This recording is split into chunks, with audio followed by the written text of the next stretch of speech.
अब देखते हैं भारत परिषद अधिनियम 1892।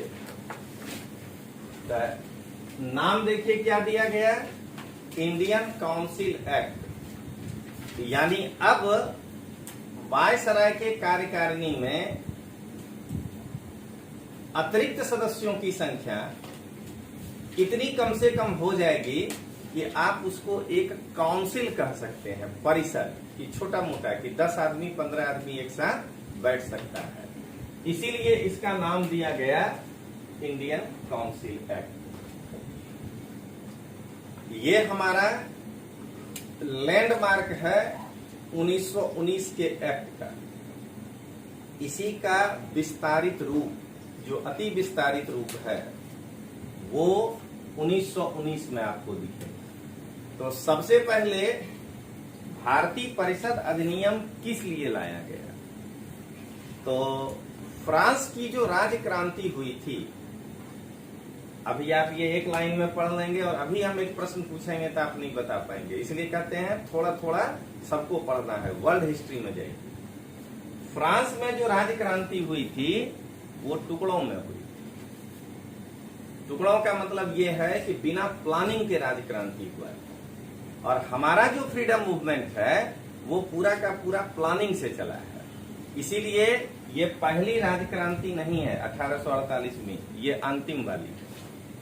सबसे पहली राज्य क्रांति जब हुआ था 1798, जिसके बाद नेपोलियन वहां का फर्स्ट काउंसिल हुआ था, राजा नहीं काउंसिल हुआ था। पंसरी लोगों को पढ़ाए हुए हैं। जब फर्स्ट काउंसिल बना तो फर्स्ट काउंसिल का मतलब ये हुआ कि, रुकिए एक मिनट, जब वहां डायरेक्टरी का शासन है, फर्स्ट काउंसिल भी नहीं, करीब 10-11 लोग मिलकर के फ्रांस का शासन चला रहे। उस डायरेक्टरी के शासन को अंत करके नेपोलियन लेके आया काउंसिल सिस्टम, कि 3 आदमी मिलकर शासन चलाए, और उसमें वो फर्स्ट काउंसिल था। सारा शक्ति धीरे धीरे वो फर्स्ट काउंसिल के हाथ में दे दिया, और 1805 आते आते वो नेपोलियन फ्रांस का राजा बन। अब उसके बाद 15 तक जो वो यूरोप और विश्व को परेशान किया राजा बनने के बाद, वो कहानी आपको नहीं जानना है। वो तब जानना है जब आईएएस में, मेंस में वर्ल्ड हिस्ट्री पढ़ना है। वो जीएस के अंदर का पार्ट जो है, ऑप्शनल में तो बहुत ज्यादा पढ़ना है, लेकिन फ्रांसीसी क्रांति और नेपोलियन जीएस में भी पढ़ना है। लेकिन जब नेपोलियन का पतन होता है तो नेपोलियन व्यवस्था परिवर्तन नहीं किया, केवल व्यक्ति परिवर्तन किया। यहां राजनीतिक गप नहीं करेंगे, व्यवस्था परिवर्तन कोई नहीं कर रहा है भारत में, केवल एक पार्टी रिप्लेस होकर के दूसरा पार्टी आ रहा है, चरित्र वही रहेगा। तो लुई 16वां के जगह पे नेपोलियन बन के राजा आया, वो राजा ही बनकर आया, वो पीएम या राष्ट्रपति बनकर नहीं आया। यानी फ्रांस में डेमोक्रेसी नहीं आई। तो नेपोलियन के पतन के बाद वापस क्या होगा, क्योंकि डेमोक्रेसी आया ही नहीं, तो फिर से राजतंत्र आ जाएगा। राजतंत्र इसलिए आएगा कि यूरोप के जो बड़ी शक्तियां थी, इंग्लैंड, रूस, उसमें ऑस्ट्रिया, वो ये नहीं चाहता था कि फ्रांस में कोई दूसरा नेपोलियन उत्पन्न हो जाए, जिससे कि हम फिर से परेशान हो जाए। तो वो क्या किया, तो जिस वंश का लुई 16वां था, उस वंश का नाम था बूबो वंश। आर है लेकिन आर उसमें साइलेंट है। तो उसके वंश का एक कमजोर आदमी को राजा बना दिया कि इसको जनता का समर्थन नहीं होगा, तो ये हमेशा हम पे निर्भर करेगा, हम 3 शक्तियों पे, हम इसको कठपुतलित रहना चाहेंगे। ठीक है, तो बूबो वंश का शासन हो गया। अब जनता तो मानने को तैयार था नहीं, तो वो था नेपोलियन थर्ड, जिसको बनाया। जनता को लंबा चौड़ा वादा करके वो कहा कि नहीं, हम लाएंगे डेमोक्रेसी, चिंता मत करिए, कर करके सरकार में आ गया। जनता कब तक वेट करेगा, तो 1831 में दूसरी क्रांति। दूसरी क्रांति के बाद भी वहां व्यवस्था नहीं बदला। क्या हुआ, अब तीसरा डायनेस्टी आएगा। उसने भी कहा विलियम कि हम आपको खुलापन देंगे। खुलापन का मतलब ये हुआ कि हम आपको एक पार्लियामेंट देंगे, लेकिन संपूर्ण सत्ता अपने हाथ में रखा है। इसलिए 1848 में जाकर के जब अंतिम क्रांति होती है फ्रांस में, तब जाकर के वहां जो आज वाला सिस्टम आप देख रहे हैं कि चांसलर होता है, वहां एक राष्ट्रपति जो जनता के द्वारा चुना हुआ, वो सिस्टम आया। तो इस 1848 की फ्रांसीसी राज क्रांति, उससे क्या हुआ, वहां नेशनलिज्म का विकास हुआ। आज हम भी हैं उसमें शामिल। अगर आपसे कोई अचानक पूछ दे कि आप कौन हैं, ठीक ना, खाली दो आदमी एक बेंच पे बैठे हैं, एक ही पढ़ाई कर रहे हैं, खाना भी फाफड़े जलेबी खा लेते हैं, लेकिन अगर पूछ दे तो कभी नहीं दोनों कहेंगे कि हम इंडियन हैं, एक कहेंगे गुजराती हैं और एक कहेंगे हम राजस्थानी हैं। क्यों? क्योंकि हमारे अंदर नेशनलिज्म है। फ्रांस में जाकर के आप बात करिएगा तो कोई नहीं कहेगा कि हम फलाने राज्य के हैं, वहां भी 8-10 राज्य। वो पहले कहता है कि हम फ्रेंच। उसका रीजन क्या है? वो भाषाई रूप से एक है, भाषा पूरा एक ही है फ्रेंच। वो धार्मिक रूप से एक ही है। और देखिए, जरा सा लिबरल हुआ है फ्रांस, तो उसको नेगेटिव में भी नहीं लीजिएगा और पॉजिटिव में भी नहीं। वहां पे मुस्लिमों को रहने के लिए दिया। जब दोनों की आबादी बढ़ी तो क्या देख रहे हैं, कॉन्फ्लिक्ट शुरू हो गया है। यूरोप में एक ही कंट्री है फ्रांस, जहां बार बार क्या देखते हैं, कॉन्फ्लिक्ट दिखाई देता है। लेकिन उसके पहले एक ही धर्म है वहां, तो वहां नेशनलिज्म आएगा। आज आप कहेंगे सऊदी अरब में नेशनलिज्म, वो आना है हमसे ज्यादा, क्योंकि एक भाषा एक धर्म। हम लोग बहुभाषी लोग हैं, तो हमारे अंदर नेशनलिज्म कम आएगा। लेकिन इस क्रांति को पढ़ने के बाद और जब हमारे अंदर एजुकेशन का प्रसार हुआ, जब हम समझने लगे कि नहीं हम भारतीय हैं, तब भारतीयों में राष्ट्रीयता की भावना विकसित हो गई। यानी अब आप बिहार, बंगाल, उड़ीसा करके नहीं लड़ा पाएंगे, इसलिए एक एक्ट दीजिए, वायसराय के कार्यकारिणी में थोड़ा संख्या बढ़ाइए, सभी क्षेत्रों से लोगों को लीजिए, और वो जब अपने क्षेत्र की बात करेगा तो उनकी राष्ट्रीयता की भावना थोड़ी कम होती चली जाएगी।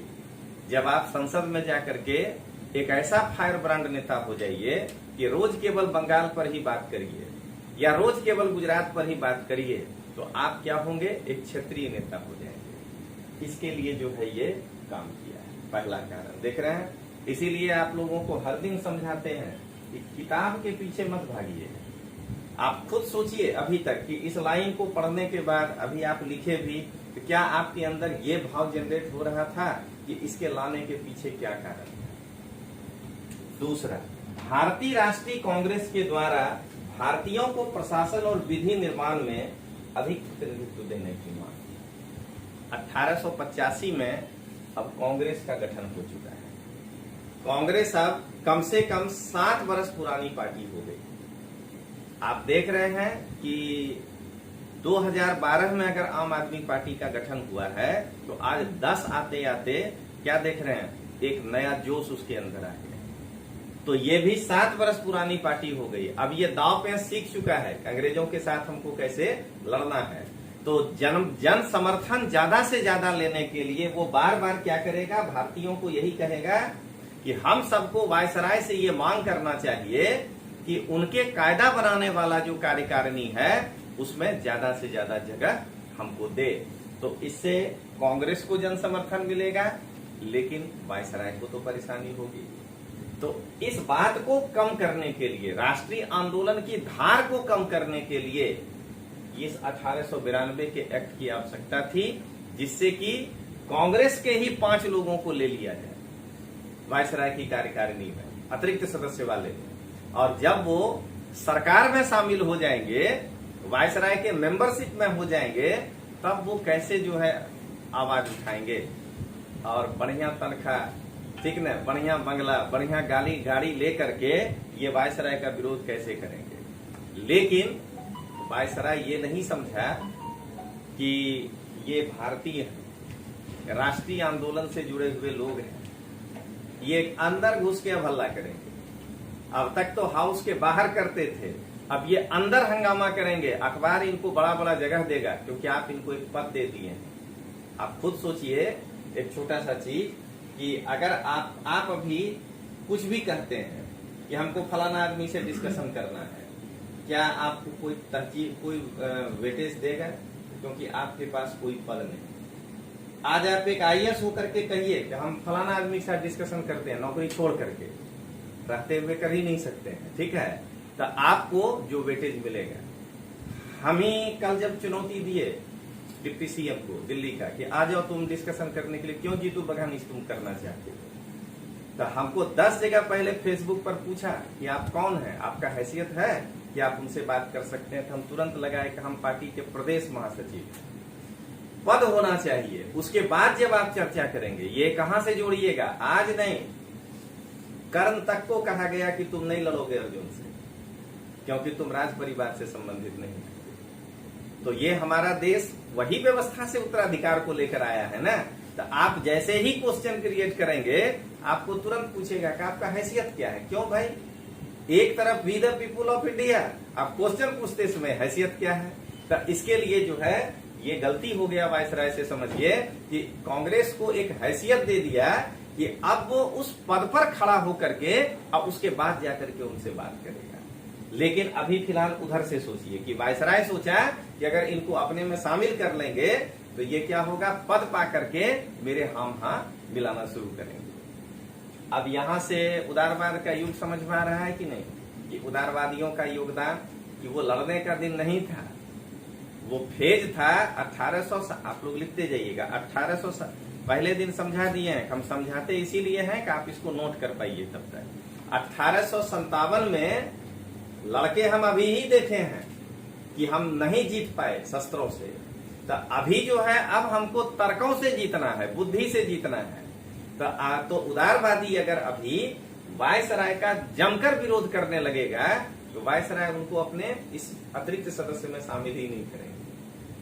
और आप क्या देखें उदारवादियों का दूसरा योगदान, यहां से आप एक पॉइंट लिखे, सारे लोग उसके बाद अखबार छापने लगे, चाहे बाल गंगाधर तिलक हो, चाहे लाला लाजपत राय हो। अखबार इसलिए छापे कि अंदर जो गप होगा, उस समय भी अगर कोई गोदी मीडिया होगा जो सरकार की अपनी अखबार होगी, वो अगर नहीं छापेगा तो लाला लाजपत राय के प्रेस में से छपना शुरू होगा। और देखिए सेम डिमांड आ रहा है। जब आप पढ़ते हैं इतिहास, तो इतिहास हमेशा, इस बार का निबंध है ना, इतिहास हमेशा दोहराता है। पहली बार त्रासदी और दूसरी बार प्रहसन।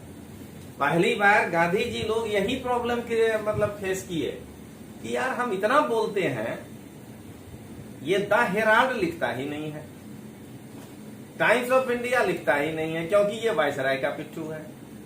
तो एक काम करो, अपना अखबार निकालो। अपना वाला जब लोकप्रिय होने लगा, जनता इनका खरीदना शुरू किया, नवजीवन, हरिजन, ये सब अखबार, तो क्या कहा, वर्नाकुलर प्रेस है। देख रहे हैं, तो पहले यही हुआ है। आज भी जब आप निबंध लिखते हैं तो जोड़िए, पहले जब मीडिया हमारी बात नहीं सुना तो हम आ गए सोशल मीडिया में, गांधी जी का अपना अखबार हुआ।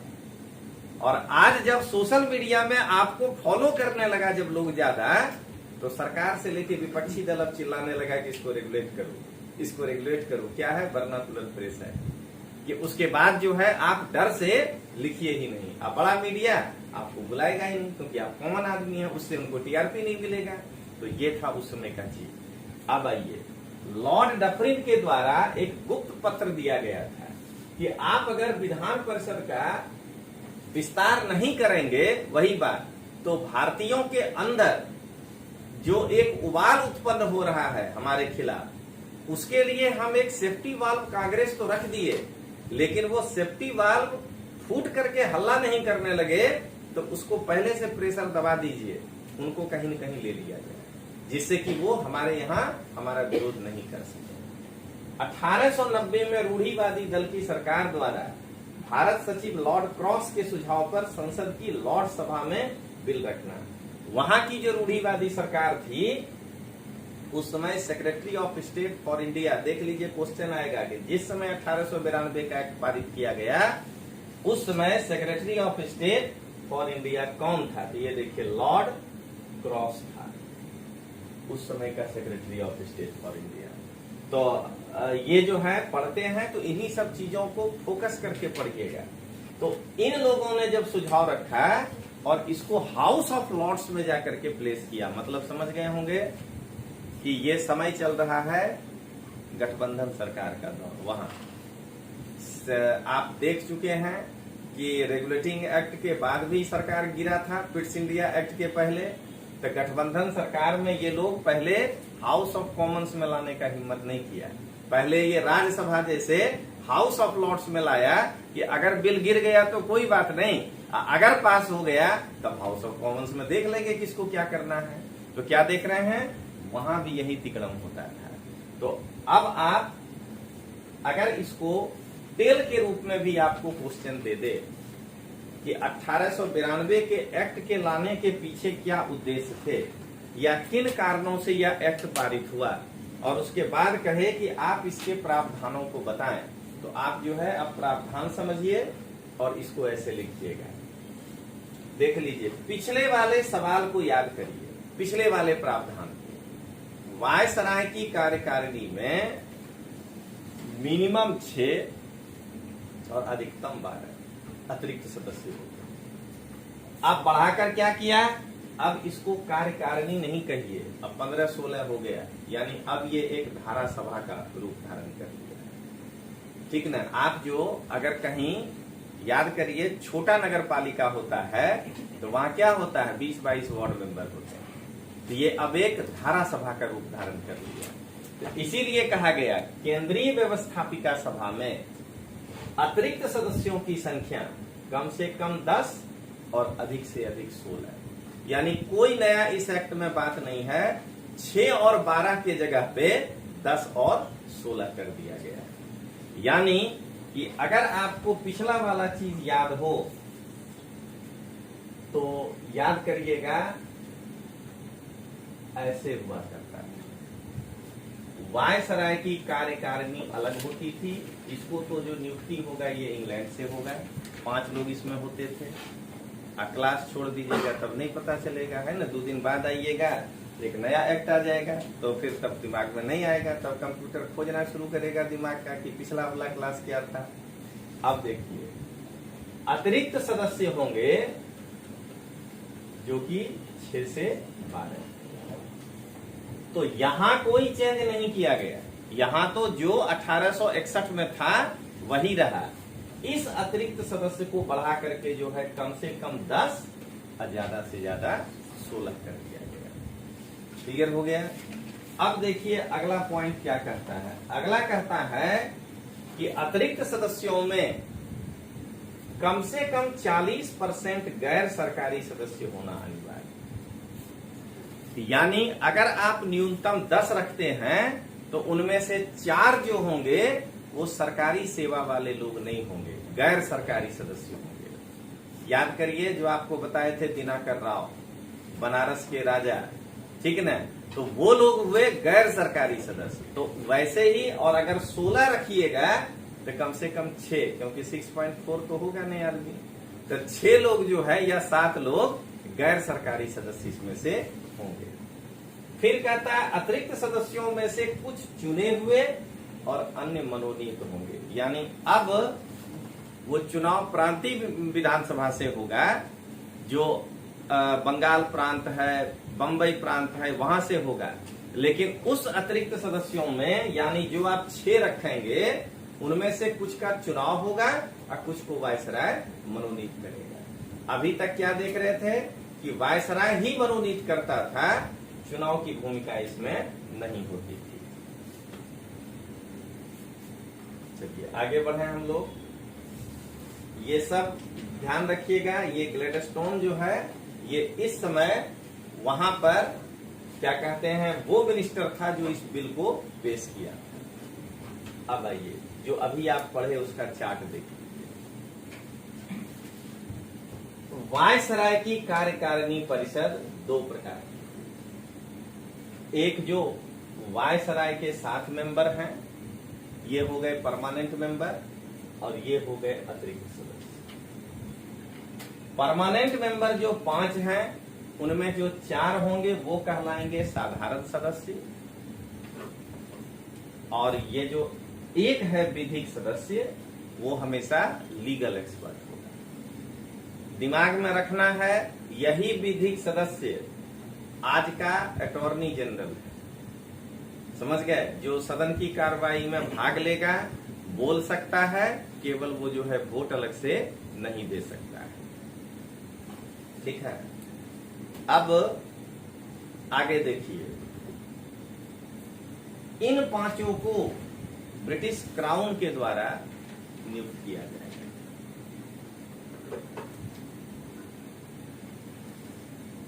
ब्रिटिश क्राउन के द्वारा नियुक्त किया जाएगा।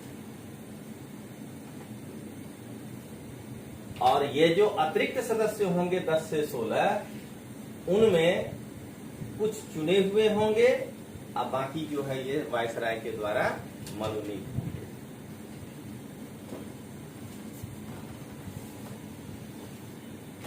इस बिल का आप एनालिसिस करके देखिए कि यहां पर संख्या नहीं लिखा गया, ये ग्रे, यानी ये वायसराय की कृपा पे छोड़ दिया गया कि कितनों को वो मनोनीत करेगा और कितने चुने जाएंगे।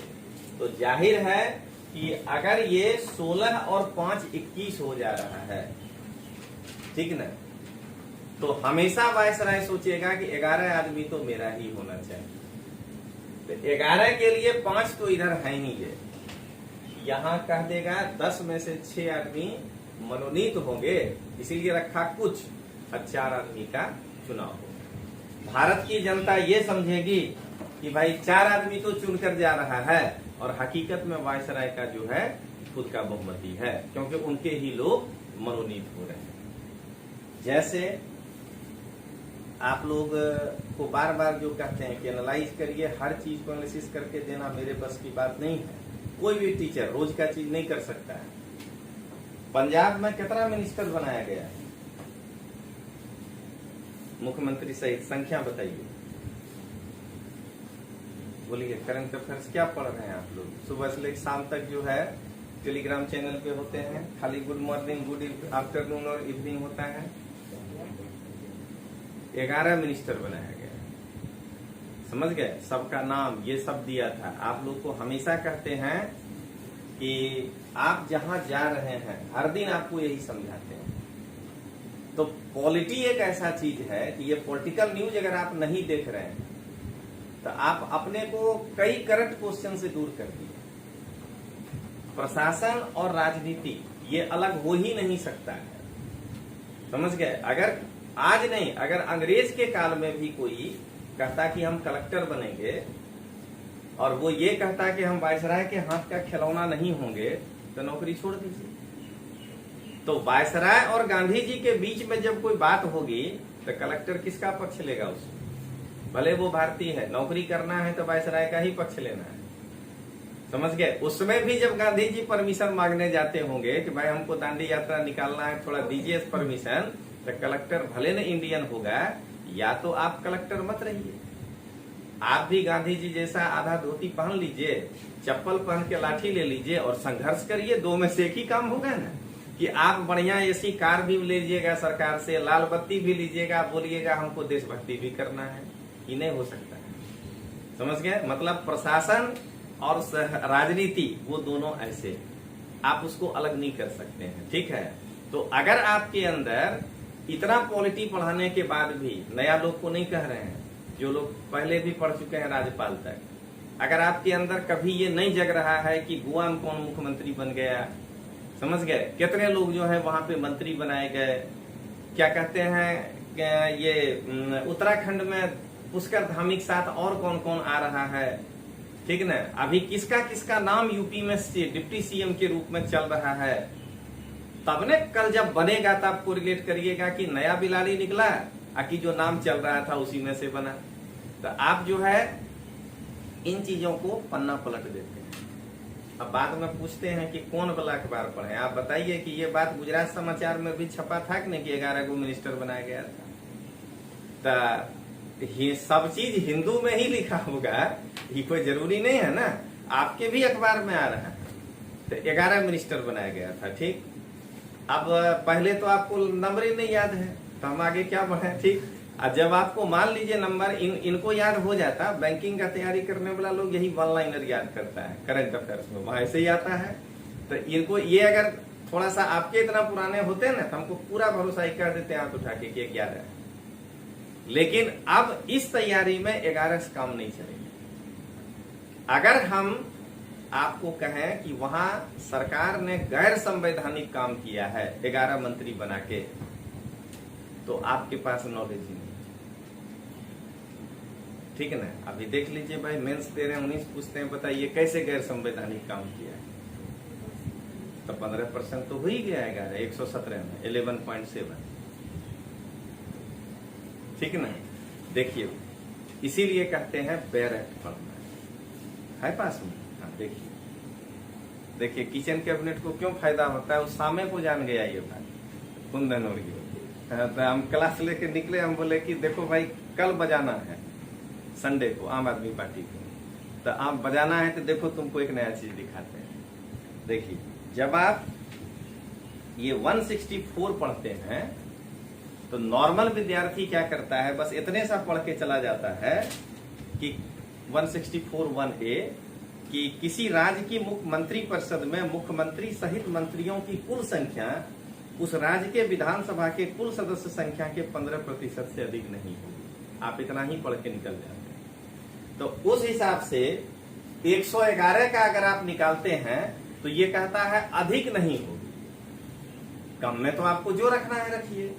तो अगर आप अभी के हिसाब से देखिए तो वहां पे 117 मेंबर है, तो इसका 15% से ज्यादा नहीं होना चाहिए, कम हो तो कोई बात नहीं।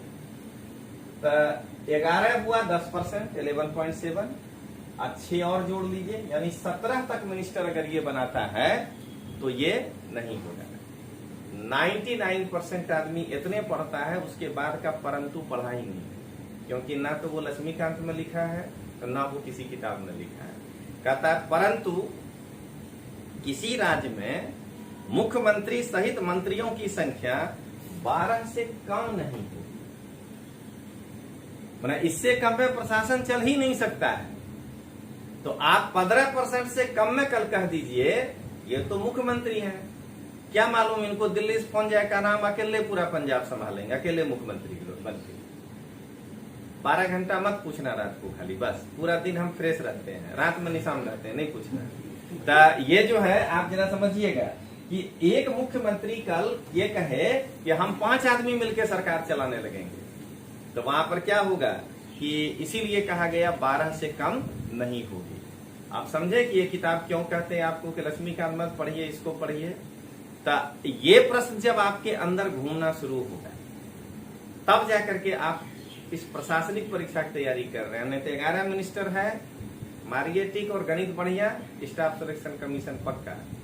11 से कम है, मारिए टिक, गणित रीजनिंग बढ़िया, बैंक में नौकरी पक्का।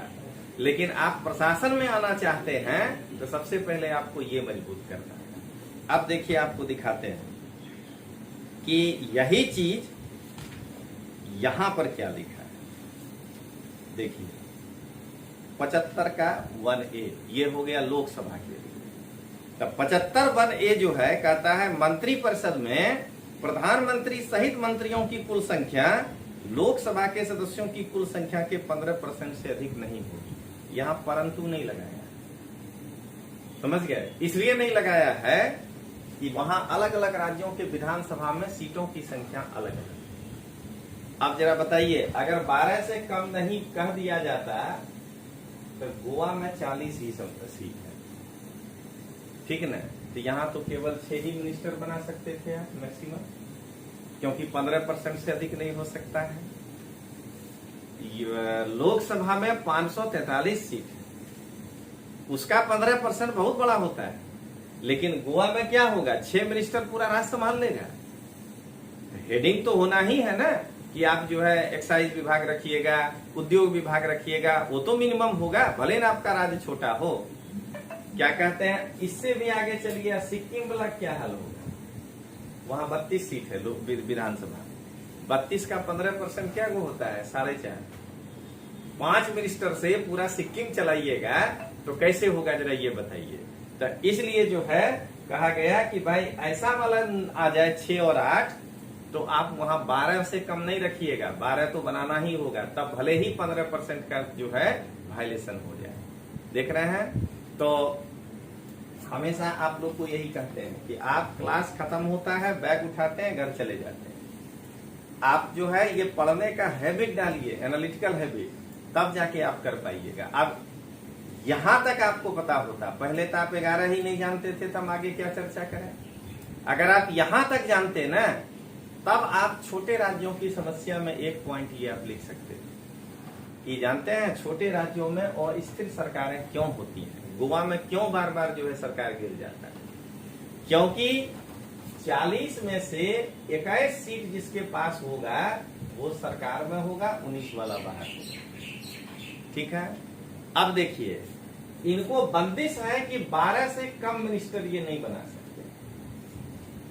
तो यहां जो ज्यादा संख्या है वो मंत्री है और जो कम है वो एमएलए।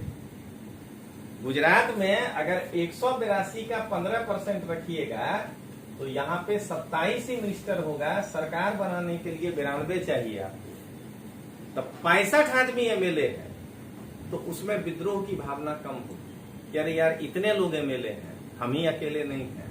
यहाँ 9 आदमी को बार बार क्या लगेगा कि हम 9 क्या गुनाह किए, कि 12 को बनाया, हमको क्यों नहीं बनाया। बस क्या करेगा ये, एकदम अचानक एक रात को होली मिलन समारोह इसके साथ रख ले। समझ रहे हैं, क्या कहते हैं, शहीद भगत सिंह का शहीदी दिवस पे आपस में मिल जाएगा और कहेगा कि हम पार्टी तोड़ते हैं और हम हो जाते हैं 19+9। विलय नहीं करेंगे, प्लस में रहेंगे, तब ना मजा आएगा कि हम डिप्टी सीएम का पोस्ट लेंगे। अब जैसे ही तोड़ा तो ये हो गया अब 28, इनको कहेंगे कि अब आप घर लीजिए, अब आपकी सरकार नहीं है, क्योंकि हम इसमें से 9 बाहर निकल गए। वहां जो 4 पार्टी इतना छोटा सा में बना है उसका रीजन यही है।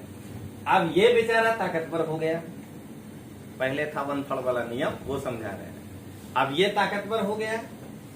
अब इसमें क्या होगा कि ये जो आएगा तो ये कहेगा कि 9 में से 7 को मिनिस्टर बनाओगे तभी हम तुमको टेका देंगे। तो 12 में से 7 ये ले लिया और उसका 19 वाले को 5 मिला, तो पता चला कि अब इसका जो है 13 लोग असंतुष्ट हुए, 13 से 14। ठीक है ना।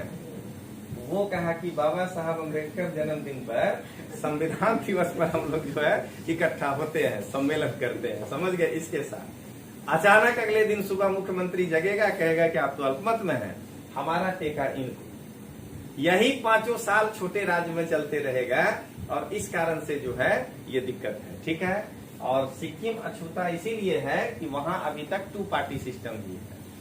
ठीक है ना, वहां पे 2 ही पार्टी चुनाव जीतती है, एक या तो कांग्रेस होता है या नहीं तो सिक्किम विकास पार्टी होती है। अभी तीसरा आया है, अब खेला देखिएगा, वहां एक तीसरी पार्टी बनी है, वो देखिएगा उसके बाद। तो आप जब इस चीज को पढ़ के रियलाइज करिएगा तब आप पहुंचिएगा। और इसीलिए जब हम अपने लोकतांत्रिक आवाज पे आते हैं तो शांत हो जाता है। सिसोदिया दी ऐसे नहीं तिल मिलाए, एक के दिन में तिल मिला गए कि हम यहाँ के शिक्षा मंत्री के साथ बहस करते हैं। कौन भाजपा का आदमी है जो अभी तक बोला है हमको छोड़कर? यहाँ से सोशल मीडिया में बहुत ताकत है, घूमते घूमते पहुंच जा रहा है, और उसके 50 आदमी को तो हम ही भेज रहे हैं अपना वीडियो। तो एजुकेशन यहाँ काम आता है कि आप पढ़े लिखे होंगे ना, तो आप सीधे गर्दन पकड़ लेंगे कि भाई ये 11 मिनिस्टर क्यों बनाया जब कहता है 12 से कम नहीं होना चाहिए।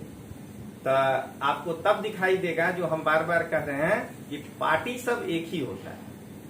उम्मीद मत करिए कि इनके आने से एकदम सूरज भगवान जो है 15 करोड़ के जगह 13 करोड़ किलोमीटर पे आ जाएंगे, ऐसा कुछ नहीं होता है। तो चलिए उतार लिए आप लोग। ये करंट के घटनाओं को अगर आप एनालाइज नहीं कर रहे हैं तो अपने पैर पे कुल्हाड़ी मार रहे हैं, क्योंकि इस तैयारी में आपको केवल वो लाइन नहीं आएगा कि कितने मेंबर थे।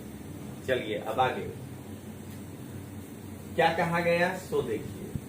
कहा विधान परिषद के भारतीय सदस्यों को सदन में दिए गए वार्षिक वित्तीय विवरण पर बहस करने और सरकार से प्रश्न पूछने का अधिकार दिया गया। लाइन पकड़िएगा। कॉन्स्टिट्यूशन ऑफ इंडिया में क्या कहते हैं, जे लिखा है ते बंचा, अपने से दिमाग नहीं लगाना। इसमें नहीं लिखा है कि वोट देने का अधिकार दिया है, समझ गए। तो जो भी वायसराय के कार्यकारिणी में वो जो विधान परिषद होगा केंद्रीय व्यवस्थापिका, उसमें अतिरिक्त सदस्य में जो भारतीय आएंगे वो बजट पर बहस भी कर सकते हैं और सरकार से प्रश्न भी पूछ सकते हैं, लेकिन उनको मताधिकार जो है नहीं दिया गया है। देख लीजिए, इन सदस्यों को वार्षिक वित्तीय विवरण पर कोई प्रस्ताव रखने या सदन में मत विभाजन करने की अनुमति नहीं दी गई, ठीक है ना। वो अपने तरफ से कोई प्रस्ताव नहीं ला सकते हैं। मतलब कि जो अभी थोड़े समय पहले चल रहा है, हम अपने भी पार्टी का कमी बताते हैं कि किसान बिल पर चर्चा करेंगे आपके साथ, लेकिन इतना बिंदु है इस पे ही करेंगे, इसके आगे नहीं करेंगे। तो ये चर्चा क्या होगा? जब आपको स्वतंत्र छोड़ेंगे कि आप आइए अपने मुद्दे लेकर और हम अपना मुद्दा लेके आते हैं, दोनों मिलकर डिस्कशन करते हैं, संवाद, तब जाकर के होगा कि कोई नया बात निकलेगा। हम क्या कह रहे हैं बार बार कि भाई ये हम लिख दिए हैं कि प्राइवेट भी होगा, ठीक है ना, एमएसपी हम इसमें नहीं लिखेंगे, आइए अब चर्चा करते हैं। यहाँ पर यही है कि अपने से कोई प्रस्ताव जो है उस बजट में भारतीय नहीं ला सकता है। वायसराय जो प्रस्ताव लाया है, आपको उस पर जो बहस करना है, उस पर जो करना है, वो जैसे अभी जो हमारे पोस्ट ऑफिस वाले मित्र हैं उनके दिमाग में चल रहा है किस पर बहस करना है, तो अभी करा देते हैं। ये बहस आप बिल्कुल नहीं कर सकते हैं कि अहमदाबाद से लूनावाड़ा के लिए डायरेक्ट रेल का ट्रैक क्यों नहीं बिछा रहे हैं। ये हुआ आपका प्रस्ताव। आपको बहस ये करना है कि यहाँ से बोटाद वाला रेलवे ट्रैक कब चालू होगा। मतलब जो हम लेके प्रस्ताव आएंगे आप उस पर बहस करिएगा, आप अपना कोई नया प्रस्ताव लेकर के जो है इसमें नहीं आइएगा। समझ गए इस बात को? यानी पूरा फील्ड मेरा है, आप बस आइए और एक आध किक मारिए, गोल होना ही नहीं है, क्योंकि उसके पहले हम फॉल बोल देंगे जैसे आप गेंद किक मारिएगा। तो अब आइए, अब अगर आपसे पूछे, ये लाइन क्लास 3 के लेवल का लाइन है कि भारत में बजट की अवधारणा कब शुरू हुआ था। अगर ये पहले नहीं शुरू हुआ होता तो ये लाइन 92 में क्यों आया, कि आप बहस कर सकते हैं। 1860 में जो बजट का व्यवस्था शुरू हुआ उसमें आप बहस भी नहीं कर सकते थे, आप प्रश्न भी नहीं पूछ सकते थे, खाली जाके वहां ऐसे टेबल बजाना था कि हाँ बजट पास हो गया। समझ गए? इसमें आपको प्रश्न पूछने का अधिकार दिया गया। चलिए अब आगे बढ़े। अब देखिए, ये जो लाइन है यही है आज का प्रश्न का। अगर कोई सदस्य वायसराय के कार्यकारिणी से कोई प्रश्न पूछना चाहता है तो उसको 6 दिन पूर्व सूचना देना होगा। 6 दिन पूर्व सूचना के आधार पर सर्वसाधारण हितों के संबंध में प्रश्न पूछने का अधिकार दिया गया। आज यही बात 0 आवर में कहा गया है। सामान्य जनता के हित में आप सरकार से जो क्वेश्चन पूछेंगे वो होगा 0 आवर, और भारत सरकार के कामगिरी से लगता हुआ अगर कोई चीज पूछेंगे तो वो होगा प्रश्न का। यही दोनों में अंतर है। तो उस समय भी ये कहा गया, ठीक है। तो आज भी प्रश्न काल में अगर आप साधारण जनता के हित में कोई प्रश्न पूछना चाहते हैं तो उसी दिन खड़ा हो जाइएगा और बोलने लगिएगा तो नहीं बोलने देगा लोकसभा अध्यक्ष। वो साफ कहेगा कि आप जो प्रश्न पूछ रहे हैं ये मंत्री हैं, संतरी नहीं है कि इनको सब कुछ याद होगा। आप प्रश्न भिजवाइए, ये विभाग को भेजेंगे। इसीलिए जब सेशन चलता है लोकसभा में तो पोस्ट ऑफिस वाले भाई भी छुट्टी नहीं ले पाते हैं, क्योंकि किनका प्रश्न वहां पूछा जाएगा और उसका इंफॉर्मेशन कहीं इनके ही वाले पोस्ट ऑफिस का तो नहीं आ रहा है। तो इनको कहेगा कि आप यहां से बना करके भेजिए। मंत्री तो केवल एक्टर है, उसको पढ़ेगा। समझ गए? और असली तो राइटर आप हैं। इसीलिए कहें ना कि प्रशासन और राजनीति अलग नहीं है। जो सीतारमन जी बोली हैं बजट में, या यहाँ कांजी भाई बोले, अगर वो उसमें से उनको 2 लाइन भी याद हो तो हम मान जाएंगे। कारण फिर उनका मजाक नहीं उड़ाइएगा, उनका काम नहीं है ये। किस लिए आपका इतना हार्ड परीक्षा लेके आप मसूरी में 1.5 साल रख करके आपको यहाँ बुलाए हैं? ये काम आपका है। अगर गड़बड़ी हुआ तो आप फंसिएगा, क्योंकि आपको इसीलिए नियुक्त किया गया है। तो राइटर जो है वो एक आईएएस है, एक्टर जो है वो मंत्री है, डायरेक्टर लोकसभा अध्यक्ष। बस यही समझिएगा, उसके निर्देशन में फिल्म बनता है। तो क्या देख रहे हैं यहाँ कि कहा कि 6 दिन पूर्व सूचना के अधिकार पर अब आइए, लेकिन परिषद का अध्यक्ष कौन है? वायसराय। ये शब्द पकड़िएगा, ये थोड़ा प्रिंटिंग मिस्टेक है, इसको अध्यक्ष समझिएगा। तो परिषद का अध्यक्ष कौन है? वायसराय। वायसराय को अगर ऐसा लग गया कि आप जो प्रश्न पूछ रहे हैं उससे उनकी छवि खराब हो जाएगी, तो वो अस्वीकृत कर देंगे। अगर उनको लगा कि आपके प्रश्न पूछने से कल के अखबार में वाहवाही हो सकता है, तो कहेंगे स्वीकृत, आपको जो पूछना है पूछिए। तो अध्यक्ष को ये अधिकार दिया गया कि वो चाहें तो आपके प्रश्न को स्वीकृत कर सकते हैं और चाहें तो अस्वीकृत कर सकते हैं। अगला देखिए क्या कहा। बंबई, मद्रास, बंगाल में अतिरिक्त सदस्यों की संख्या न्यूनतम 8 और अधिकतम 20 कर दी गई। कारण समझिएगा कि जो व्यवस्था आप केंद्र में किए वही व्यवस्था राज्यों में करना होगा, और तो वहां पे न्यूनतम 8 और अधिकतम 20 किया गया।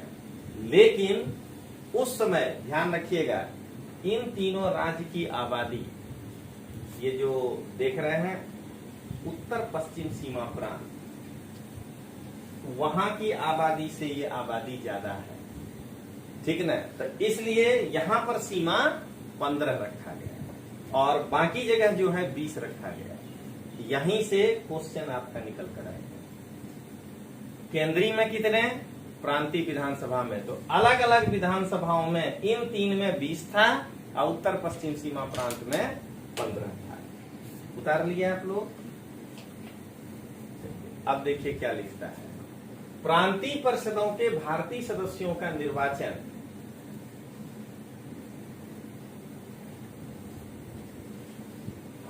प्रांतीय परिषदों के भारतीय सदस्यों का निर्वाचन नगरपालिका, जिला बोर्ड, विश्वविद्यालय और वाणिज्य मंडल द्वारा अप्रत्यक्ष रूप से किया जाता है। मतलब प्रांतीय परिषद का चुनाव जनता नहीं करेगी। सीट था नगरपालिका के वार्ड मेंबर, उस समय भी जिला बोर्ड था जिसको कि डिस्ट्रिक्ट बोर्ड, जिसको कि आज जिला परिषद आप कह देते हैं, जिला पंचायत आप कह देते हैं। विश्वविद्यालय जहां की आज आप कहते हैं सेनेट मेंबर है, ठीक ना, वो मेंबर। और वाणिज्य मंडल के द्वारा जो आप कहते हैं कोई रोटरी क्लब है, ठीक ना, एसोचैम है, तो वो वाणिज्य मंडल जो है उनके जो अध्यक्ष और मेंबर होंगे वो लोग चुनकर भेजेंगे, ठीक है। अब देखिए आप उत्तर प्रदेश में, पंजाब से तो राज्यसभा का चुनाव हुआ, उत्तर प्रदेश में विधान परिषद का चुनाव हुआ। तो विधान परिषद का चुनाव हो रहा है, तो आप जरा खुद से महसूस करिए कि 5 दिन से अखबार में आ रहा है ये बात, तो आप उसको कभी फोकस किए? तो जब फोकस नहीं किए तो आपके लिए जब हम पहुंचेंगे विधान परिषद पढ़ाने के लिए, तो फिर वहां तो यही बात होके रह जाएगा कि वो थ्योरी होके रह जाएगा। हम प्रैक्टिकली देख रहे हैं कि विधान परिषद के चुनाव में क्या हो रहा है। तो देखिए ऐसा ही चीज है कि नहीं। विधान परिषद 1/3 मेंबर, उसका जितना भी सीट होगा, मान लीजिए कि भाग लगाने के लिए आसानी हो, हम कहते हैं कि 60 मेंबर हो विधान परिषद का। ये हो गया क्या? उत्तर प्रदेश का ऊपरी सदन। कायदा से 403 का 1/3 से ज्यादा नहीं हो सकता है। तो कायदा से ये 120-125 है वहां, लेकिन हम एक 60 इसलिए लिए कि गुजरात को फोकस करिए कि कल को अगर गुजरात में विधान परिषद बनाना पड़े तो 182 का 1/3 से अधिक नहीं होना चाहिए। तो कितना रखेगा? 60 के आसपास रखेगा। तो 1/3 मेंबर यानी इसके जो 20 सदस्य होंगे उसका चुनाव गुजरात के एमएलए करेंगे, जैसे कि आप राज्यसभा में भेजते हैं। देख लीजिए, अभी ये नहीं आया है। अगला 1/3 मेंबर यानी अगला 20, वो गुजरात के नगर पालिका, जिला परिषद बोर्ड, ठीक है ना, तालुका पंचायत, ये मुखिया माने सरपंच, ये सब मिलकर करेंगे। मतलब वहां पर लिखा हुआ है स्थानीय निकाय के द्वारा किया है। तो चिंता नहीं करना है, पूरे गुजरात को ऐसे 20 भागों में बांटना है, समझ गए। हो सकता है एक जो है थराद से शुरू हो और क्या कहते हैं आपका बनासकाठा यानी कि पालनपुर पर आकर के एक कंस्टिट्यूएंसी खत्म हो जाए, उतने दूर में जितना भी जिला परिषद, नगर पालिका का मेंबर, ये जितना होता है वो लोग मिलकर के वोटिंग करेंगे, ठीक है। अब जो बचा 1/6, ये जो लोग हैं ये होंगे, इनको टीचर्स के द्वारा वोटिंग किया जाएगा। सरकारी टीचर जो है 3 साल जो नौकरी कर चुका है वो इसका वोटर होगा, और इसको लड़ने वाले लोग भी जो होंगे वो टीचर ही होंगे। टीचर का मतलब स्कूल नहीं, कॉलेज के भी जो सरकारी प्रोफेसर हैं, स्कूल के भी जो टीचर हैं, सब मिल के वोट करेंगे, यानी कि 10 लोग ये हो गए, ठीक ना। हाँ 10 हो गए। 1/6 जो मेंबर होगा वो ग्रेजुएट वोट से आएगा, यानी इसको स्नातक चुने।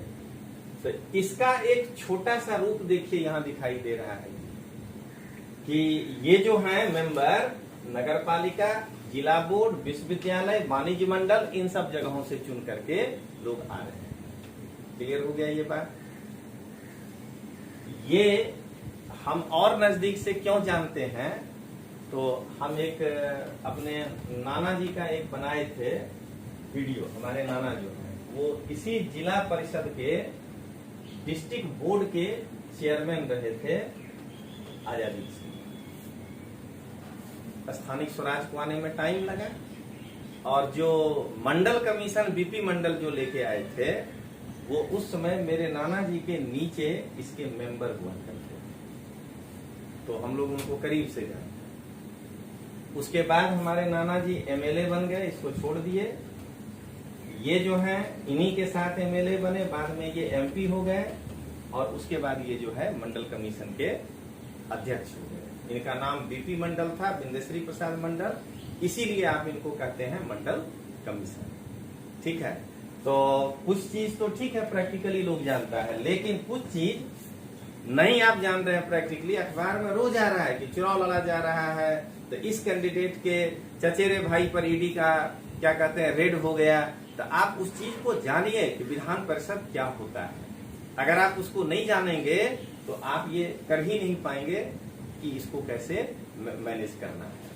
चलिए अब आगे देखते हैं। ये जो अभी बताए इसको चार्ट के लिए, प्रांतीय परिषद में अतिरिक्त सदस्यों की संख्या, तो बंबई में 8 से 20, मद्रास में 8 से 20, बंगाल में 8 से 20 और उत्तर पश्चिम सीमा प्रांत में 15। इन सदस्यों का निर्वाचन नगर पालिका, जिला बोर्ड, विश्वविद्यालय और वाणिज्य मंडल के द्वारा अप्रत्यक्ष रूप से किया जाएगा।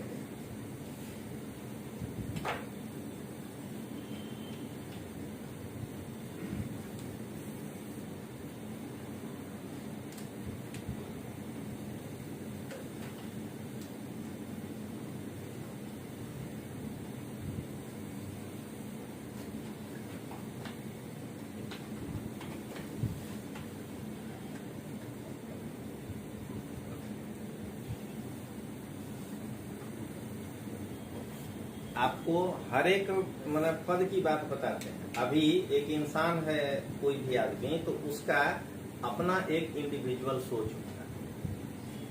कोई दो देश के बीच में युद्ध हो जाए, जैसे रसिया यूक्रेन भी चल रहा है, तो अभी अगर हम सब एक दूसरे से पूछें तो 3 को लड़का जरूर होगा कि वो यूक्रेन के पक्ष में चला जाएगा। इंसान है, हो सकता है उसका भावना उधर ही, ठीक है ना। हो सकता है कि 5 लड़का रसिया के पक्ष में चला जाए और 2 लड़का नाटो के पक्ष में चला जाए, ठीक है।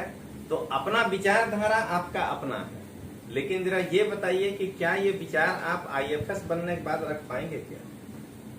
आपको अगर सरकार ये कहेगा, आपका मन कह रहा है कि यूक्रेन के पक्ष में बोलना है, और सरकार आपको बढ़िया से ट्रेन करके भेजेगा कि यूएनओ में तुमको ही जाके पक्ष रखना है और तुम एक काम करना, रसिया के पक्ष में बोलना है, तो उस दिन क्या होगा कि या तो आप नौकरी छोड़ के घर आइएगा। समझ गए कि जो कलेक्टर करता था अंग्रेज के काल में, वो जानता था गांधी जी सही है, लेकिन उसकी मजबूरी है, उसको ड्यूटी करना है। तो उसको ड्यूटी करना है तो गांधी जी गिरफ्तार करेगा ही। इसीलिए क्या देखते थे गिरफ्तार करने के बाद? प्रेस रिपोर्टर भी आता था, फोटो भी खिंचाया जाता था। गांधी जी आराम से आगा खां महल में, पूना में जो है महल में बैठे होते थे, ठीक है ना, कुर्सी पे बैठ के किताब लिख रहे होते थे। तो वो एक राजनीतिक बंदिश था, बंदी थे। और वही जब भगत सिंह को नहीं दिया अंग्रेज, तो उसके लिए वो भूख हड़ताल कर दिए थे। क्या बोले थे वो कि हम कोई चोरी डकैती के अपराध में आए हैं कि आप हमको जो है ये करिएगा, हम एक राजनीतिक बंदी हैं, हम भारत को आजाद कराने के लिए लड़ रहे थे, तो अगर आप हमको खाना अच्छा नहीं देंगे तो ये हमारा मूलभूत अधिकार है कि हमको भोजन पोषक तत्व मिलना चाहिए। उसके लिए जो है वो भूख हड़ताल कर दिए थे। तो चलिए ये उतार लिए आप लोग। अब आइए इसकी सीमा क्या है, लिमिटेशन। 1892 के एक्ट का सही मूल्यांकन करते हैं कि इसका लिमिटेशन क्या है। सबसे पहले निर्वाचन पद्धति ही अन्यायपूर्ण थी, इसलिए कि आपके मन में आएगा कि आज भी विधान परिषद में तो अभी ना अफसर बताए कि वही प्रक्रिया है। ठीक है, वो चुनकर आ रहे हैं, लेकिन उनके पास ज्यादा सत्ता है, कि जिनको हम डायरेक्ट चुनकर अभी योगी जी भेजे हैं उनके पास ज्यादा सत्ता है। पावर विधानसभा को दिए हैं। आज राज्यसभा में जो चुनकर जाएगा, तो जब देखिएगा तो क्या करेगा ज्यादा से ज्यादा राज्यसभा? तो एक ही काम करेगा कि 6 महीने तक साधारण विधेयक को रोक सकता है, 14 दिन तक धन विधेयक को रोक सकता है, अब बाकी में संयुक्त अधिवेशन करवा सकता है। तो रखे दूसरे कारण से है राज्यसभा को, ठीक है। राज्यसभा को हम बुजुर्गों की सभा कहते थे पहले जो अनुभवी लोग होते थे, या एक तरह से कहिए जब लोकसभा में नहीं चलने लगते थे कि उनको जनता हरा देता था, तब जाकर के वो जो है राज्यसभा में पहुंचते थे। तो उनके पास इतना अनुभव होता था कि वो सलाह जो देते थे वो एक्सपर्ट सलाह होता था। जैसे गुलाम नबी आजाद, पहले वो जम्मू कश्मीर का सीएम भी रहे, लोकसभा से भी जीत कर आए, लेकिन जब एक उम्र हो गया कि नहीं अब ये एक्सपर्ट कमेंट कर सकते हैं, तो चलो इनको जो है हम लोकसभा में भेज देते हैं, राज्यसभा में भेज देते हैं। तो उस समय कार्यकारिणी परिषद के पास अधिकार क्या था? तो निर्वाचन पद्धति अन्यायपूर्ण थी, जनता के कुछ वर्गों को ही निर्वाचन का अधिकार दिया गया। ये पहला। दूसरा देखिए जरा पूरा जो आप पहले पढ़े याद करिए, चुनाव नहीं है, निश्चित निकायों की सिफारिश पर की जाने वाली नामांकन प्रक्रिया। यानी वो जो विश्वविद्यालय के लोग हैं, सेनेट मेंबर या जो वो नगर पालिका के थे, वो आपका सिफारिश करेंगे, इलेक्शन नहीं होगा। ये नहीं होगा कि आप पर्चा भरेंगे, आप पर्चा भरने पर वोटिंग होगा, बहुमत का चिट्ठी आएगा आपके नाम का। क्या पता उस बहुमत को अगर वायसराय पहले से अपने यहाँ बुला के समझा दे, किसी आदमी का चिट्ठी भेज देना, और नहीं तो तुम्हारा कुर्सी खतरा। तो क्या देख रहे हैं कि निर्वाचन ना हो करके निश्चित निकायों के सिफारिश पर किया जाने वाला नामांकन प्रक्रिया।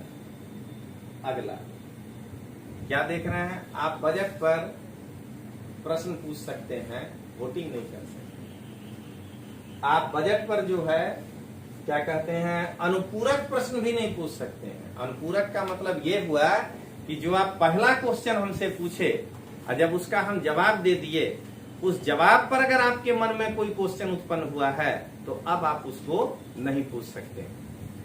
इसीलिए यहां से ध्यान रखना है, जो पुराने लोग हैं जिनको पढ़ा चुके हैं, आधे घंटे की चर्चा रखें।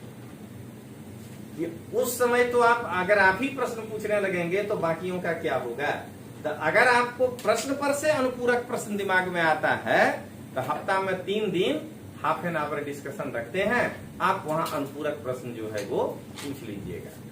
संवैधानिक विकास का मतलब ये है कि ऐसे आपको कोरिलेट करके बताना। विकास का मतलब यही नहीं ये बात ले लिया, इसके बदले में जो नया व्यवस्था आया वो इस अनुभव से आया कि अगर काउंटर क्वेश्चन पूछने का अधिकार नहीं होगा तो जो वहां गया है वो क्या करने गया है।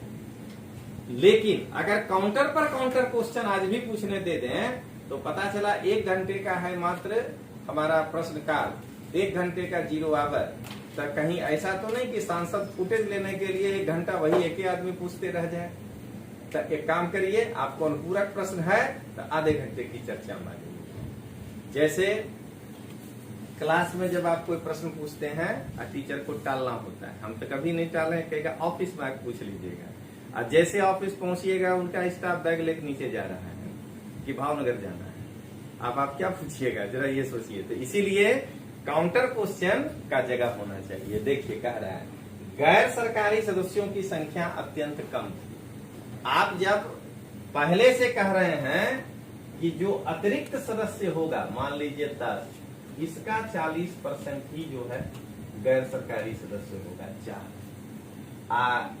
एक तो ये पहले 6 बहुमत में आ गया, ऊपर से इनको बैकअप देने के लिए ये तो अतिरिक्त सदस्य हैं। वायसराय का जो परमानेंट कार्यकारिणी है वो 5 इनको पीछे से बैकअप दे रहा है। तो जब भी किसी मुद्दे पर चर्चा होगी वो होंगे 11 और आप होइएगा 4। तो जब ये स्थिति में होइएगा तो अपने आप या तो आप वायसराय के हम मिलाने लगिएगा या नहीं तो आपकी कोई बात ही नहीं सुनी जाएगी, 2 में से एक ही चीज होगा। तो ये जो है इसका सीमा था। अब देखें आगे, देखिए क्या कहता है कि विधान परिषद में बजट पर बहस का अधिकार था, लेकिन ये पहले ही तय हो जाता था कि किस पर बहस करना है। जो अभी आपको बताया कि मेरे कृषि कानून तो इतने पॉइंट हैं, इसके अलावा हम कोई चर्चा नहीं करेंगे और इसमें बदलाव भी नहीं करेंगे, आप आके जो रजुआत करना है कर लीजिए। और इस पर कोई फेरबदल नहीं होता। देख रहे हैं ना, किसी प्रकार का फेरबदल नहीं होगा।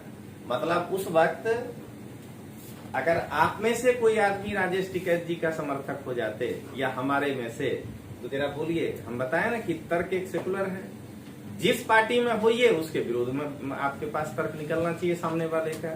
तो टिकैत जी के साथ अगर कोई होता तो ये कह सकता था कि भाई ये प्रधानमंत्री नहीं है, वायसराय है, 1893 वाले एक्ट का। सो देखिए एक्ट में यही बात लिखा हुआ था कि भाई कोई फेरबदल नहीं होगा। ये भी बार बार यही कह रहे हैं कि आइए कृषि कानून पर चर्चा करते हैं, लेकिन फेरबदल इसमें से नहीं होगा। तो इसीलिए बढ़िया से पढ़ करके जाइए। देखिए आप जिधर खड़े होइएगा ना, आपको उसके विरोध वाले के लिए 1 नहीं 50 पॉइंट निकलेगा कि उसमें ये कमियां हैं। अब आइए, विभिन्न संप्रदायों को प्रतिनिधित्व सही तरीके से प्रदान नहीं किया गया। एक बात बताइए, 4 आदमी का चुनाव करिएगा, न्यूनतम अगर 10 होगा, उसमें किस किस संप्रदाय को संतुष्ट करिएगा जरा ये बताइए। तो संभव ही नहीं था। मैक्सिमम जो है 16 का भी अगर 40% निकालिए तो 6 आदमी आप चुनिएगा, तो क्या उसमें सभी संप्रदाय शामिल किए जा सकते हैं? हिंदू, मुस्लिम, सिख, ईसाई, बौद्ध, जैन खत्म। अब किसान संघ कहेगा मेरा, वाणिज्य मंडल वाला कहेगा मेरा, एंग्लो इंडियन आके कहेगा मेरा। तो क्या देख रहे हैं, आप कर ही नहीं सकते हैं। जब तक कि आपके पास 100-125 सीट नहीं होगा तब तक आप जो है विभिन्न संप्रदायों के हितों को नहीं कर सकते हैं। संप्रदाय तो बढ़ जाइए ना जितना, कोई आके कहिए कि हम गुजराती भाषी हैं मेरा अन्याय, कोई कहेगा मराठी भाषी है मेरा अन्याय, किसको किसको शामिल करिएगा। तो चूंकि संख्या ही कम था इसलिए विभिन्न संप्रदाय के प्रतिनिधित्व को नहीं मिला। प्रांतीय परिषद इतनी छोटी थी कि वे जनता के प्रतिनिधित्व कर ही नहीं पाती थी। अब बताइए, बंगाल में आप 20 मेंबर रखे, 70 लाख के लिए 7, 20 अधिकतम वर्ड यूज किए। वहां का वाइस जो है प्रांतीय गवर्नर इतना चालाक निकला कि वो 7 से ज्यादा को नॉमिनेट ही नहीं किया। कहा कि भाई अधिक नहीं कर सकते हैं ना, कम तो हम कितना भी कर सकते हैं। इसीलिए 164 में बोले कि कम से कम 12 सदस्य होना चाहिए। तो क्या देख रहे हैं, 70 लाख आबादी पर 7 यानी 10 लाख आबादी पर एक मेंबर रखा गया था। वो आदमी किसका चिट्ठी सुनता और किसके भाषा का जवाब देता। तो ये इसकी सीमा है। लेकिन अब इसका महत्व जाना। ऐसे पढ़ने पर देख लीजिए कि पीटी के साथ मेंस भी आप तैयार करते जा रहे हैं कि नहीं। खाली बस आपको इसके साथ राइटिंग एबिलिटी रहना चाहिए कि आप कैसे इंट्रो और कैसे इसको संभालते हैं। चलिए, अप्रत्यक्ष ही दिया, लेकिन चूटनी होगा इसका तो हमको मालूम चल गया ना। आगे अब इसके लिए हंगामा करेंगे 1909 में, 1919 में कि भाई चुनाव करवाओ, जनता का चुनाव होना चाहिए। तो पहला महत्व यही है, वरना अभी तक तो हम इसके लिए लड़ेंगे कि भाई कार्यकारिणी में रख लो ना एक बार। तो अप्रत्यक्ष ही सही, लेकिन निर्वाचन प्रणाली का जन्म हुआ। व्यवस्थापिका सभाओं में भारतीय सदस्यों की संख्या में वृद्धि हुई, ठीक है ना। अभी सुबह सुबह का आपको एक घटना बताते हैं, आप ही के साथ हुआ है। तकरीबन गर्ल्स में से 8-10 इधर खड़ी थी, ठीक है ना। गलत नहीं था, घटना समझाते हैं। कितना जोर जोर से आप लोग बोल रहे थे, खुला छूट है, लेकिन चूंकि आप 10 थे, पता चलता कि एक गर्ल्स खड़ी होती, ठीक ना। हम लोग 8-10 लोग आ रहे होते, तो उसका आधा ध्यान लिफ्ट के स्विचे पे होता है कि कोई लिफ्ट खुले, 2 गर्ल्स बाहर आए, ताकि हमारा बहुमती हो। बात समझे कि आप 10 थे, इसलिए आप अपनी आवाज खुलकर बता पाए। और अगर 40 होते तो और जोर से हंस रहे होते, क्योंकि आपके पास और ताकत होता है। तो यही हुआ यहाँ कि व्यवस्थापिका सभा में जब भारतीय सदस्यों की संख्या में वृद्धि हुई, तो अब वो थोड़ा और ज्यादा प्रखर होकर के अपनी बात रखेंगे। अगर संख्या कम होता है तो वायसराय ऐसे ही बिठा देते कि क्या करेगा। अभी तो वायसराय को डर लगेगा कि इसको बिठाएंगे, ये 8 आदमी हो गया है, कहीं 7 और खड़ा होकर हल्ला नहीं करने लगे। इससे क्या सीखे आप? यही सिखाता है कि कभी भी कोई भी पार्टी हो, उसको झोली भर के सीट मत दीजिएगा, विपक्ष को जरूर रखिए साथ में। यही काम करेगा विपक्ष। अगर उसको आप दिल्ली जैसा साथ कर दीजिएगा, ठीक है ना, पिछला बार वाला यूपी के जैसा, अभी ठीक ठाक किए हैं, 135 दिए हैं, हंगामा करेगा। लेकिन पिछला बार यूपी के जैसा कि आप विपक्ष मिलकर 50 नहीं होने दिए, 350 सीट किसी एक आदमी के पास है, तो वो वहां कितना हंगामा करेगा। तो यहां से ये सीखिए। फिर देखिए क्या हुआ। बहस करने का अधिकार तो मिला न बजट पे, अंदर न बात नहीं मानिएगा। जब इसको अखबार छापेगा और जब उसको जनता पढ़ेगा, तब तो पब्लिक को पता चलेगा ना कि आप जो है अपने बजट में से एक बड़ा भाग क्या कर रहे हैं, secretary of state for India को वेतन देने में निकाल दे रहे हैं, उसके जो 15 मेंबर हैं उनको देने में निकाल दे रहे हैं, वायसराय के ऊपर इतना खर्चा कर रहे हैं। बजट बनेगा तभी आप हल्ला करिएगा कि पूना में प्लेग फैला है और महारानी विक्टोरिया के जन्मदिन पर 1 लाख रुपया खर्चा करोगे। और अगर ये बजट ही नहीं होता तो आप कहां से जानते। तो क्या देख रहे हैं, यहां पर लिखने के लिए आपको मॉडर्न इंडिया का ये जानकारी होना जरूरी है। आप क्या देखें, पूरा गुजरात मय हो गया इस मामले में कि पंजाब में 35,000 नौकरी निकल जाए, 25,000, 35,000 लोगों को जो है परमानेंट कर दिया, ठीक है। कल रात में क्या हुआ, कटोरा लेक पीएम के पास पहुंच गया भगवंत मान, 1 लाख करोड़ मांगा है, 1-2 रुपया नहीं मांगा है, कहा कि 1 लाख करोड़ दीजिए, नहीं तो पंजाब डूब जाएगा। मतलब कि तुमको हम पैसा दे करके परमानेंट करवाएं, दम है तो करो। तुम तो कहते हो कि ईमानदार सरकार है, जितना टैक्स से बहुत कुछ किया जा सकता है। तो क्या देखे, 2 रूप है।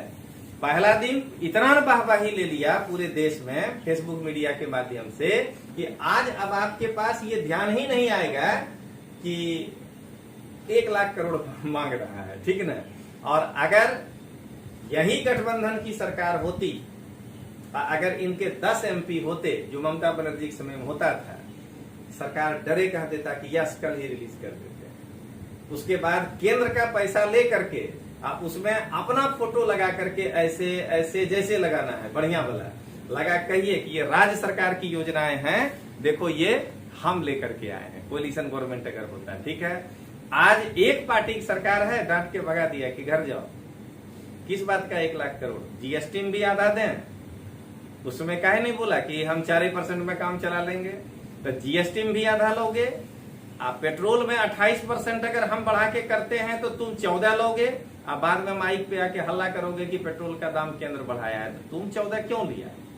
तुम कहो सरकार को कि हम 9 में ही काम चलाएंगे, आपको लेना है तो लीजिए। वो अपने घट करके जो है 21% पे आ जाएगा। तब जब माइक पकड़िएगा तो हम आपकी बात सुनेंगे। तो क्या देख रहे हैं आप कि यहाँ कम से कम ये बजट पर तो हल्ला करने का मौका मिला। ये जब अखबारों में छपेगा, जैसे आज अगर ये नहीं होता अखबार, सोशल मीडिया, हम कल 11 बजे रात में ये घटना पड़े, आप तक ये बात कैसे पहुंचता है या हम तक ये बात कैसे पहुंचता है? अब आइए, प्रतिनिधि सरकार की ओर एक कदम आगे बढ़ाने का अवसर मिला। कम से कम 10 लोग तो है जो भारत को रिप्रेजेंट वहां कर रहा है। इसके पहले 6 लोग थे। तो हम एक रिप्रेजेंटेटिव गवर्नमेंट बनाने जा रहे हैं, उस ओर हम अपना कदम आगे बढ़ाए हैं। ये इसका महत्व था। अब इस पर कर्जन, ये देखिए, अभी अगर क्राइम वाला जो न्यूज आता है ना टीवी पे, तो देखिए उस पर आपको ऐसे ही कहता है कि इसके मासूम चेहरे पे मत जाइएगा। ये वही है जो बंगाल विभाजन किया था और देश में दंगा फसाद करवाया था। ठीक है, तो देखिए चेहरा खाली मासूम है, बाकी इसके इस खोपड़ी में बहुत सारा विष और ये जहर भरा हुआ है। तो कर्जन कहता है कि यह अधिनियम एक महान और महत्वपूर्ण प्रस्ताव है और इसके द्वारा एक निर्णायक कदम, एक कदम आगे की ओर बढ़ाया गया है। मतलब ये खुद स्वीकार कर रहा है कि आपको बहुत कुछ हम नहीं दिए हैं, सिर्फ हम एक कदम आगे बढ़ाए हैं। ये है 1892 का। ये रखिएगा कंक्लूजन। जब आपको कहे नीचे कर्जन नहीं लिखिएगा, वो नाम निकाल देना है, कहिए हम कह रहे हैं ये बात। और उसके बाद जो है इंट्रोडक्शन, ठीक है, बीच में इसका प्रावधान, इसकी सीमा पूछे तो सीमा, महत्व पूछे तो महत्व, और अंत में इससे ही इसको कंक्लूड कर दीजिए कि इस प्रकार हमें यह लगता है कि यह जो अधिनियम है, क्या हुआ भाई, कुछ छूटा है क्या? सर अच्छा, फोटो देख के मंत्रमुग्ध हो गए कि अच्छा, मतलब कि हमको भी आगे बढ़ेंगे तो ऐसा ही करेंगे। देखिएगा, अभी भारत जो है आजाद हो गया है, अपनों की सरकार है।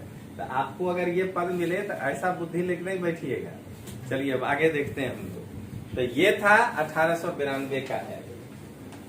अब देखिए कीट क्या कहा और गोपाल कृष्ण गोखले क्या कहे। कहता है बजट पर वाद विवाद एवं प्रश्न पूछने संबंधी अतिरिक्त शक्तियां इतनी महत्वपूर्ण नहीं है। मतलब वो कह रहे हैं कि ये जो प्रश्न पूछने का बात दिया गया वो है महत्वपूर्ण, लेकिन उससे ज्यादा महत्वपूर्ण है कि प्रतिनिधित्व का सिद्धांत, कि भारतीयों को रिप्रेजेंटेशन दिया गया है। कारण बताते हैं। प्रश्न पूछने का अधिकार अगर आप गैर भारतीयों को दिए होते, वो भारत के बारे में क्या पूछता है? आज कम से कम जो इंडियन है वो भारत की समस्याओं पर बेहतर प्रश्न पूछ सकता है।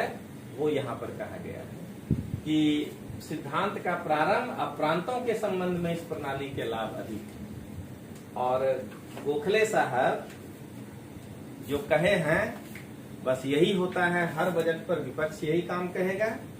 शुरू से कह रहे हैं, क्योंकि हम लोग भारतीय, हम उसके किसी भी चीज को कैसे हम कह दें कि बहुत अच्छा है। तो गोखले साहब क्या कहे कि अधिनियम की कार्रवाई ने खोखलेपन को प्रमाणित कर दिया। खोखलापन का मतलब कि आप उदार नहीं हैं, हमको स्वशासन नहीं देना चाहते हैं।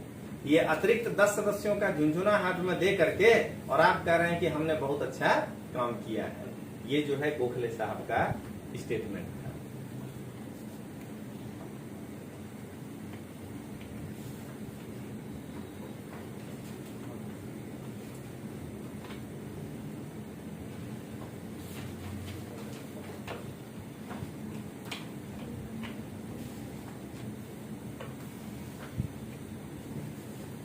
इस चैप्टर से निकलते निकलते बेयर एक्ट सब लोग बगा लीजिएगा, ठीक ना? क्योंकि जैसे ही आर्टिकल 1 आएगा वहां से आपके पास वो एक्ट ही खुला होना चाहिए, उसी पर क्लास चलाएंगे पूरा।